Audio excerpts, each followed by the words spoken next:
บทที่8 Operational Marketing นี่มันสิ่งที่เราเรียกว่า Marketing Mix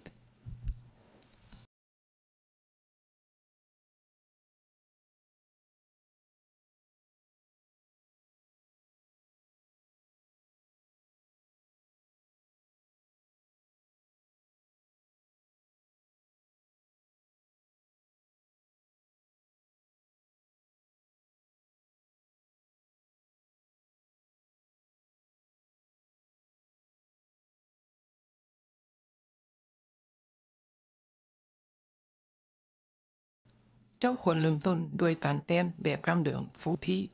เจ้าสามารถซอกหาอันอื่นได้ในภายหลัง Products หรือผลิตภัณฑ์ค่อยขายเกี่ยวกับผลิตภัณฑ์ใด Price หรือราคาเท่าไหร่ Place หรือสถานที่ขายอยู่ไส Promotion หรือการส่งเสริมการขายควรจะเว้าเกี่ยวกับการโปรโมทนี่ไว้ในเวลาที่เจ้าคิดหาผลิตภัณฑ์เจ้าจะต้องจินตนาการทุกสิ่งทุกอย่างที่เหมาะสมกับผลิตภัณฑ์หรือการบริการที่เจ้าเฮ็ดตัวอย่างเมื่อเจ้าสร้างซื้อสินค้าที่ส่งถึงบ้านเจ้ากำลังซื้อมากกว่าสินค้านั้นคือตัวอย่างว่าเจ้ากำลังซื้อพิซซ่าที่จัดส่งในเวลาบ่กว่า15นาทีหรือเวลาที่เจ้าพอไปซื้อเครื่องในห้างที่มีความหรูหราโดดเด่นเจ้ายังสามารถซื้อเครื่องที่ฝันไว้อยากได้หรือฐานะทางสังคมเช่นว่าความไฮโซและอื่นวิธีการที่เจ้ากำลังนำเสนอ Lead Profile เหตุผลที่จะใช้คีย์เวิร์ดที่ใช้มันนำและอื่นเจ้าจะเป็นต้องสร้างการเชื่อมโยงระหว่างผู้บริโภคกับผลิตภัณฑ์เป็นไปได้ที่จะร่วมเอาการบริการเฉพาะที่ลูกค้ามักเป็นพิเศษและให้ลูกค้าของเจ้ามีโอกาสที่จะปรับแต่งผลิตภัณฑ์ได้นโยบายผลิตภัณฑ์แม่นอิงใส่2แนวคิดพื้นฐานนี้วงจรอนุไขและขอบเขตหรือสิ่งที่เรียกว่า Life Cycle และ Product Range วงจรอนุไขหรือระยะอายุแบ่งออกเป็น4ระยะ 1. การเปิดตัวผลิตภัณฑ์หรือการบริการใหม่ 2. การขยายตัวการเพิ่มขึ้นอย่างต่อเนื่องของมูลค่า 3. การเติบใหญ่ความสมดุลของวิวัฒนาการของการหันเปลี่ยน 4. การลดลงเทื่อละก้าวในการหันเปลี่ยนพวกเราก็เคยเห็นว่าวงจรอายุหรืออายุไขแบ่งออกเป็น4ขั้นตอนนั้นนี้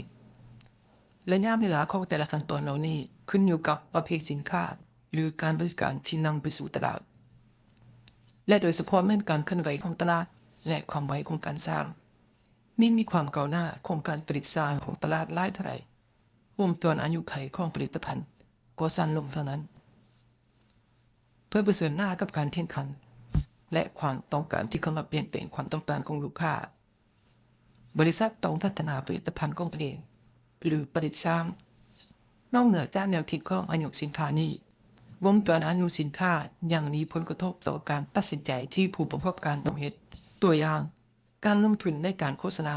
และการโฆษณาจะมีหลายขึ้นในระยะการเปิดตัวผลิตภัณฑ์หลายกว่าในระยะลดลง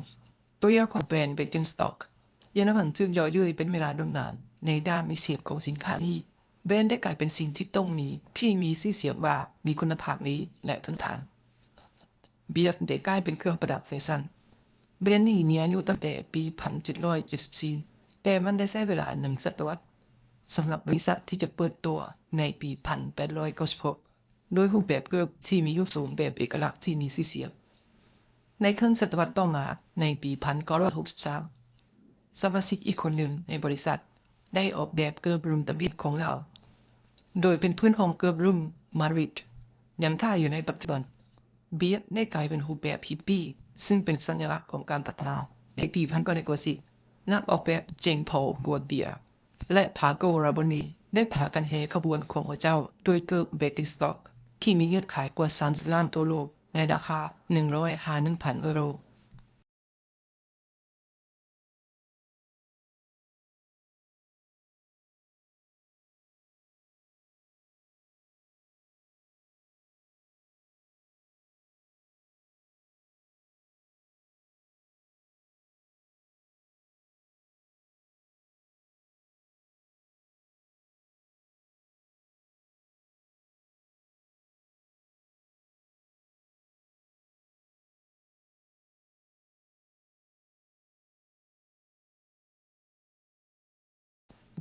ยุทธศาสตร์ควบคุมผลิตภัณฑ์ในกรณีนี้มันจะมีผลิตภัณฑ์ที่ลดราคานั่นหมายถึงผลิตภัณฑ์ที่ค้างสต็อกนำใช้หลักการนี้เพื่อผลิตภัณฑ์ที่ขายง่ายและค่าใช้จ่ายซื้อขายที่ค่อนข้างต่ำพร้อมทั้งแนะนำผลิตภัณฑ์อื่นๆแบรนด์และบริษัทที่รู้จักกับผู้บริโภคผลิตภัณฑ์จะต้องพยายามตอบสนองความต้องการโดยการสื่อสารถึงความเร่งด่วนในการซื้อและก่อให้เกิดการซื้อโดยแรงกระตุ้นเมื่อลูกค้าสนใจเว็บไซต์อีคอมเมิร์ซหรือในห้างค้าแล้วผู้ขายจะแนะนำให้ลูกค้าเลือกซื้อผลิตภัณฑ์พรีเมียมที่มีกำไรสูงกว่าและหลักการ2อย่างนี้เป้าหมายนี้บ่จำเป็นต้องขายสินค้าลดราคาแปลว่าเป็นการดึงดูดผู้บริโภคให้ซื้อสินค้าอื่นยุทธศาสตร์นี้เรียกว่าการขายแบบเพิ่มราคาซึ่งเกี่ยวข้องกับการเสนอผลิตภัณฑ์หรือการบริการที่มีมูลค่าสูงกว่าในราคาที่สูงกว่าผลิตภัณฑ์ที่เสนอขายในตอนผลิตเราจินตนาการถึงสินค้าหลายประเภทบริษัทดังบนมีผลิตภัณฑ์หลายประเภทซึ่งหมายความว่ามีกลุ่มผลิตภัณฑ์จำนวนหลายในขณะที่บริษัทอื่นๆเน้นใส่กลุ่มผลิตภัณฑ์ที่หลากหลายประเภทซึ่งมาก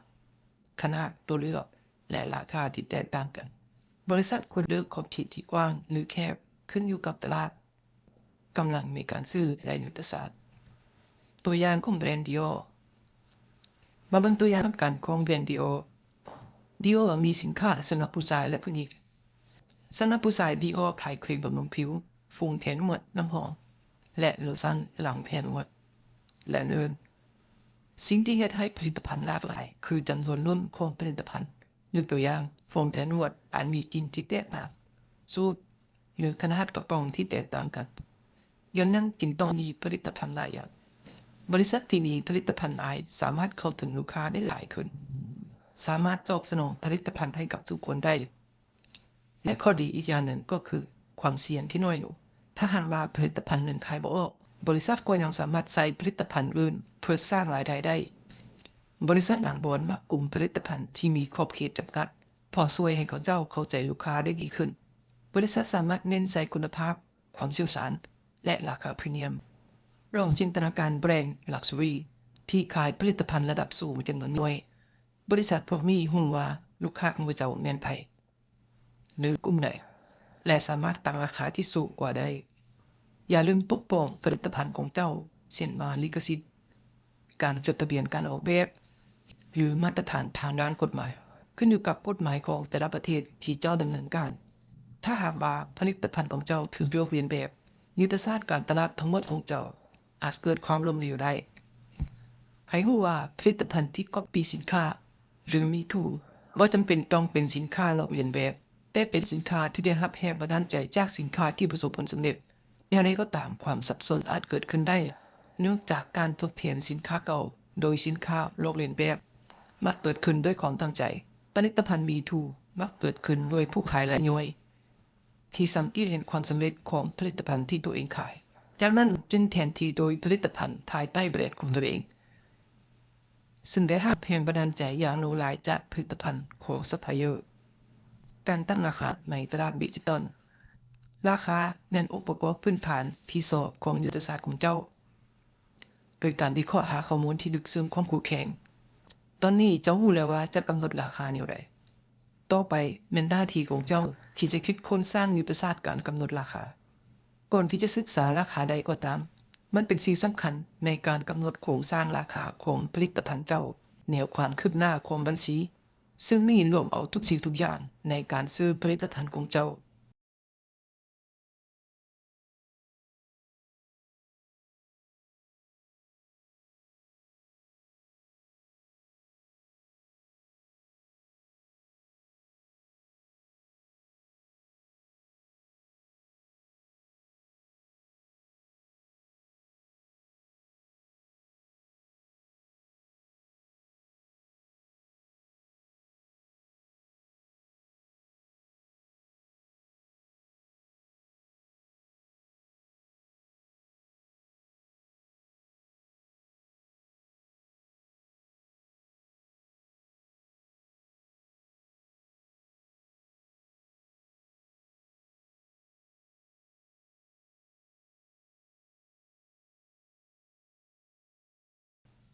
ความยืดหยุ่นในด้านราคาในตลาด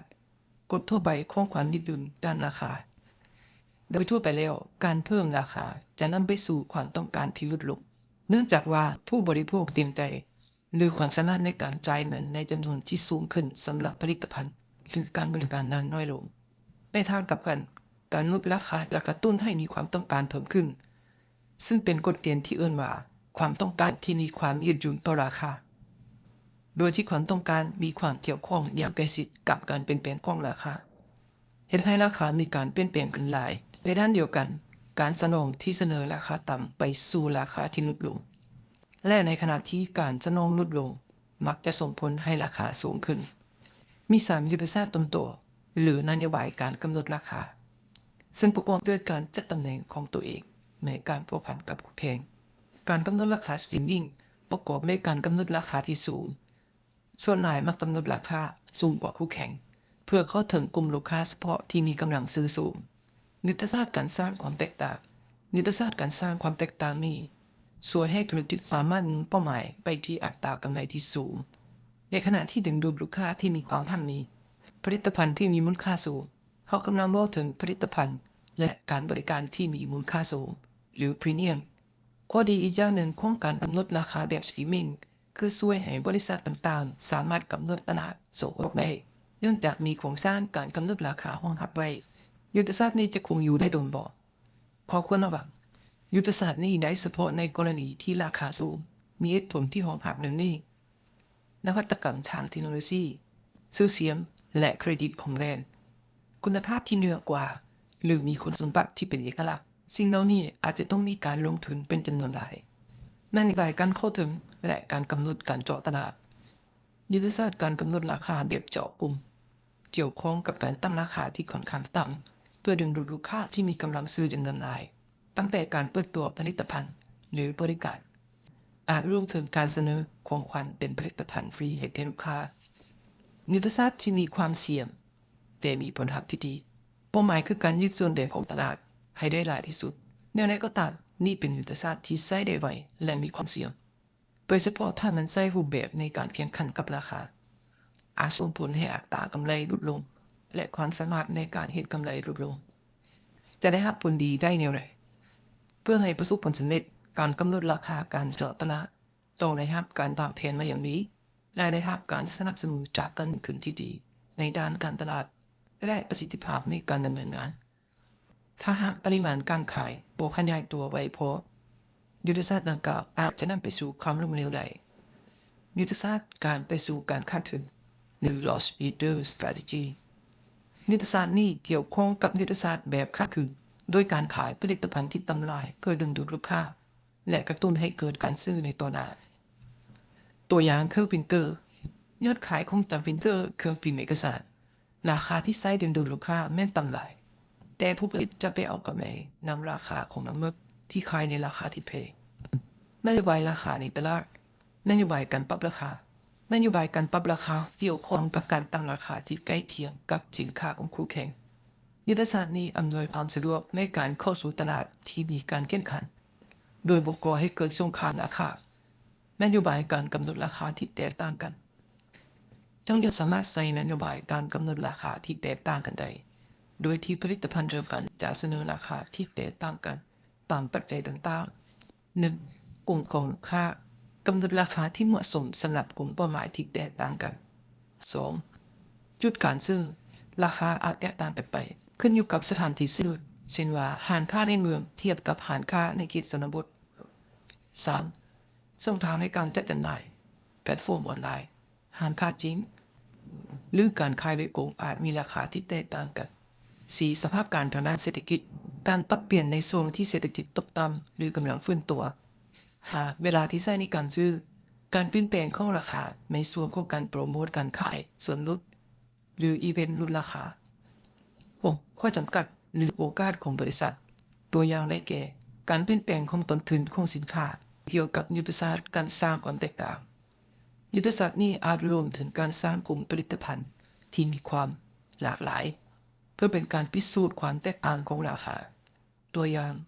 การแนะนำการเปลี่ยนแปลงเล็กน้อยให้กับผลิตภัณฑ์เช่นว่ากล่องบรรจุหรือลักษณะเพิ่มเติมเพื่อเน้นย้ำถึงความแตกต่างของราคาตัวอย่างยุทธศาสตร์ของราคา การเปลี่ยนแปลงของราคา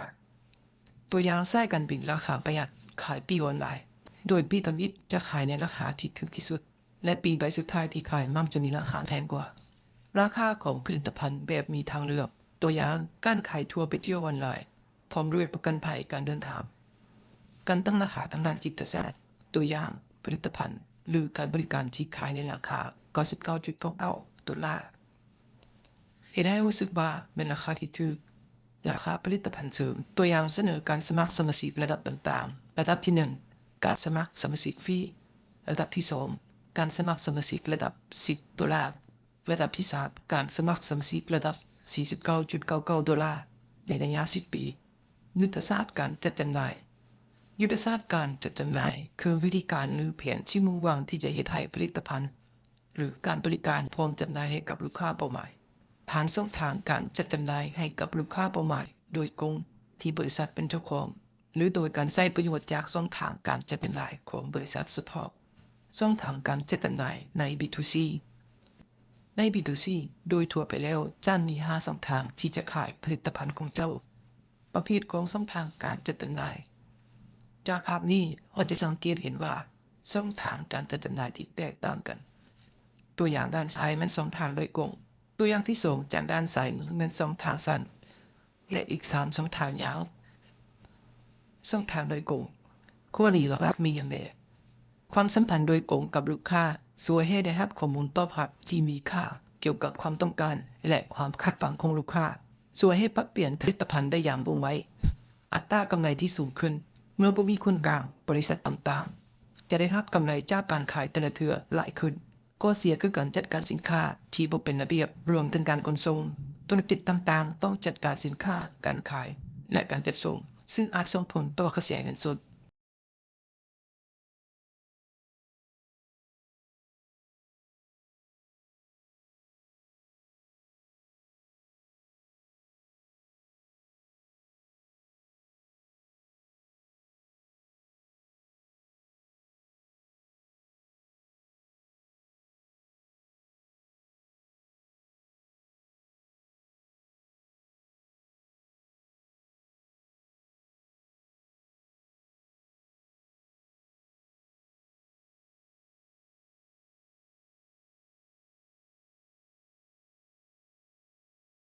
ช่องทางสั้นผลประโยชน์แม่นอัตรากำไรจากการขายเนื่องจากว่ามีผู้ขายเพียงห้านเดียวแต่ในนี้ก็มีความจำเป็นที่จะเก็บกำสินค้าไว้ตัวอย่างของช่องทางสั้นขายให้แก่ผู้ขายหลายย่อยหรือขายให้แก่กลุ่มบริษัทขนาดน้อยช่องทางยาวข้อดีคือจะจ้างบุคคลภายนอกมาขายซึ่งช่วยลดความจำเป็นในการใช้พนักงานของเจ้าข้อเสียแม้นเจ้าบ่สามารถขายผ่านลูกค้าโดยตรงและต้องได้อาศัยคำที่ส่งจากคนกลางที่ขายให้จากเจ้าอัตรากำไรที่ลดลงเนื่องจากผู้ขายของเจ้าจำเป็นต้องได้รับส่วนแบ่งการขายของเจ้าจะขาดความรู้ต่อคอมเมนต์ของผู้บริโภคและประสบการณ์ของลูกค้าที่มีต่อผลิตภัณฑ์ของเจ้ากำหนดขอบเขตการค้าถ้าเจ้าตัดสินใจที่จะเปิดร้านค้าหรือใช้ช่องทางโดยตรงเจ้าต้องได้กำหนดพื้นที่การค้าซึ่งหมายถึงทางภูมิศาสตร์ที่อยู่รอบๆจุดขายซึ่งลูกค้าเป้าหมายจะอาศัยอยู่เช่นว่าบ่อนระเบียบหรือเป็นตัวย่างผ่านเป็นประจำปัจจัยสำคัญที่จะต้องพิจารณาเป็นพิเศษ 1. ความใกล้ชิดกับลูกค้า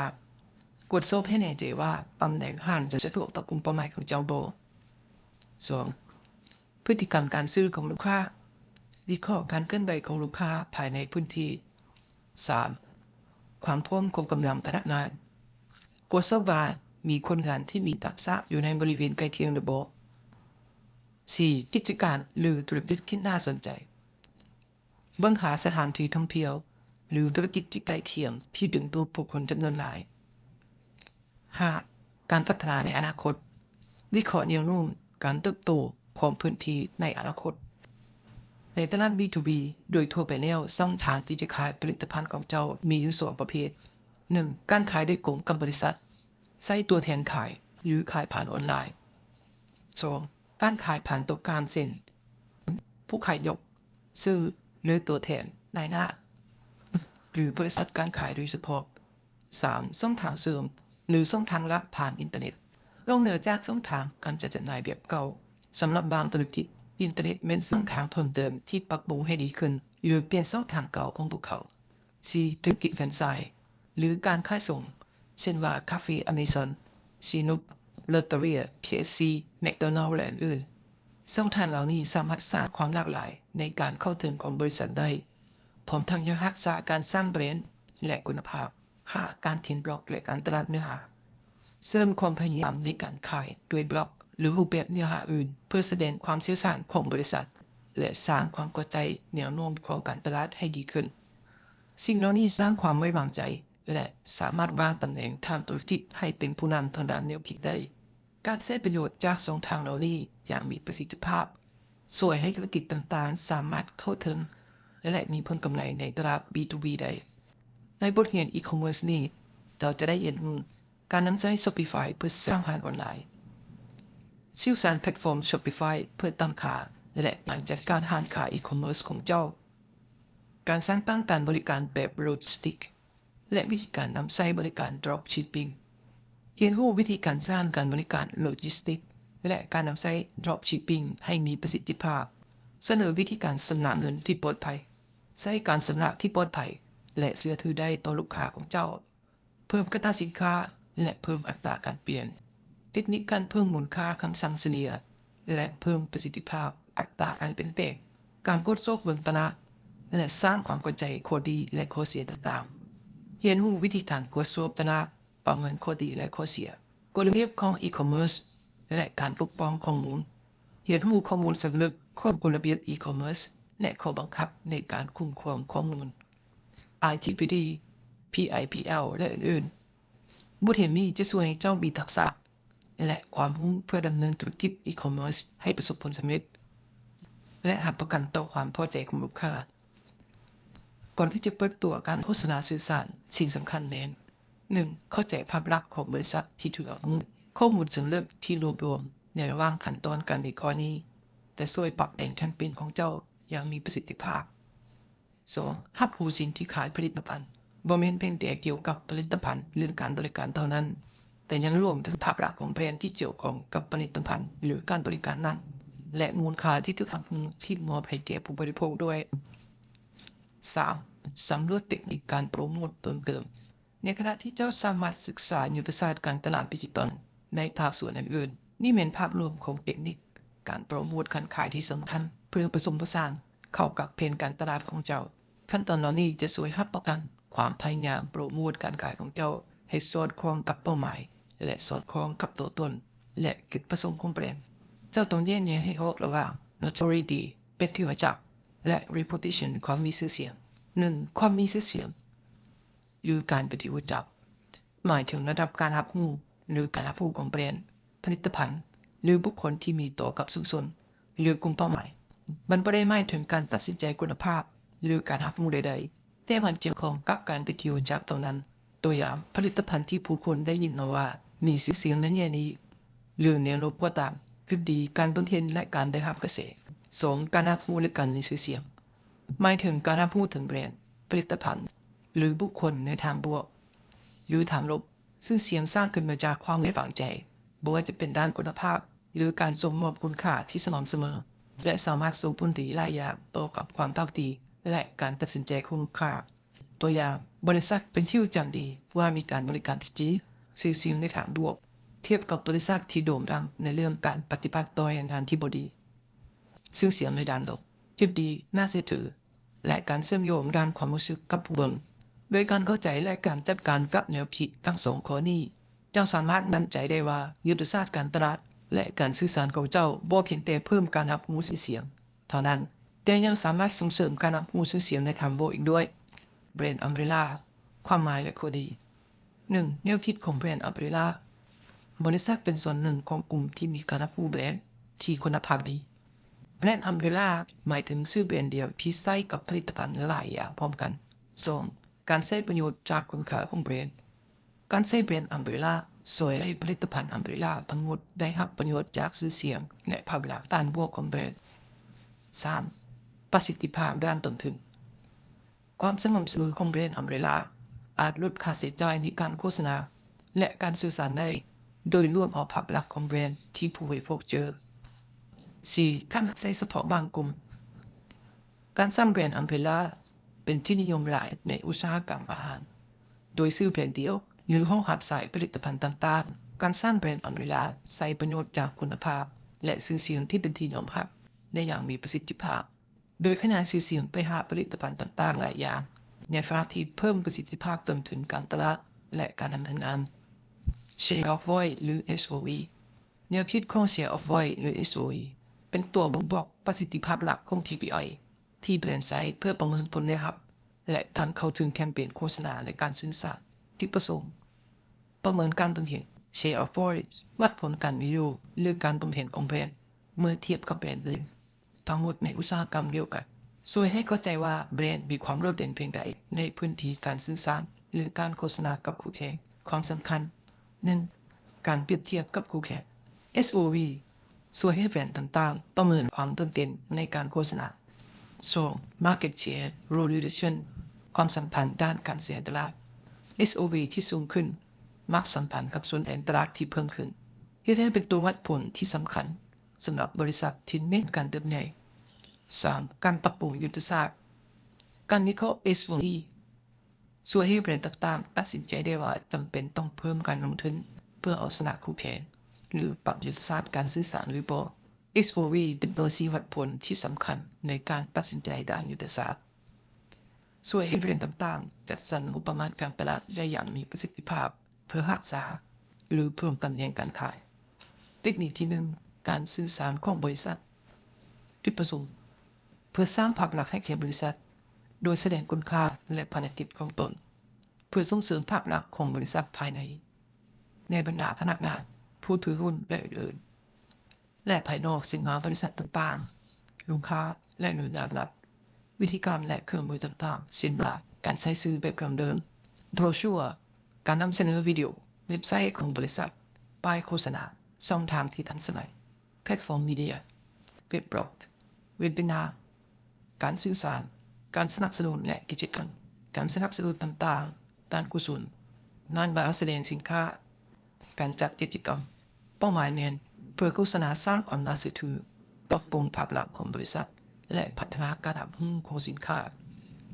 การโฆษณาผ่านสื่อเช่นว่าโทรทัศน์และหนังสือพิมพ์ถึงแม้ว่าการโฆษณาผ่านสื่อจะมีประสิทธิภาพแต่ก็มีราคาที่แพงและถึงทันทีโดยช่องทางโซเชียลมีเดียซึ่งมีประสิทธิภาพ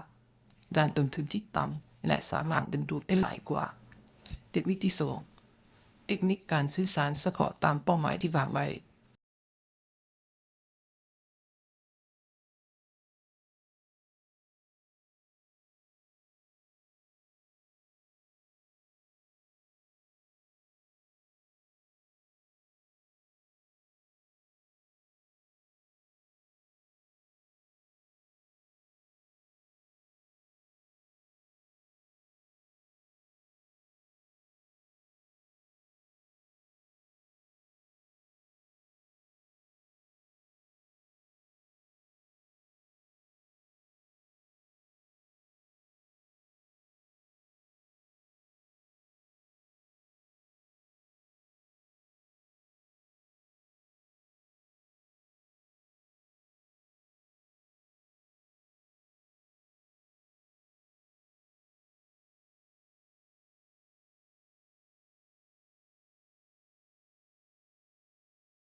เป้าหมายสูงนักข่าวในการผูกพันข่าวเป้าหมายเพื่อสร้างการผูกพันของมือในระยะยาวกับนักข่าวเพื่อสร้างผลประโยชน์จากการคุ้มครองสื่อมวลชนที่ถูกต้องหลายปีและยาวนานวิธีการศูนย์ข่าวศูนย์เอกสารที่ควบคุมข้อมูลที่จำเป็นเกี่ยวกับบริษัทหรือการบริการการแถลงข่าวจัดกิจกรรมเพื่อแบ่งปันข่าวโดยตรงกับสื่อและการตอบคำถามการตรวจสอบข่าวการติดตามและการวิเคราะห์รายงานข่าวเป็นประจำเพื่อประเมินและกำหนดแนวทางการสื่อสารในอนาคตเป้าหมายที่3 Public Authorities Lobbying จุดประสงค์เพื่อเป็นตัวแทนผลประโยชน์ของบริษัทและติดตามสภาพแวดล้อมทางด้านการเมืองเศรษฐกิจและเทคโนโลยีเป้าหมายที่4ป้องกันทางด้านการเงินการสื่อสารทางด้านการเงินเป้าหมายเพื่อชักจูงและให้ความไว้วางใจให้แก่ผู้ร่วมงานและผู้ถือหุ้น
เจ้าสามารถเบิ่งการฟื้นผมที่เกี่ยวข้องในแพลตฟอร์มของพวกเราเช่นการออกแบบเว็บไซต์การตลาดเนื้อหาและแบรนด์ e-commerce SEO และ SEA Social Media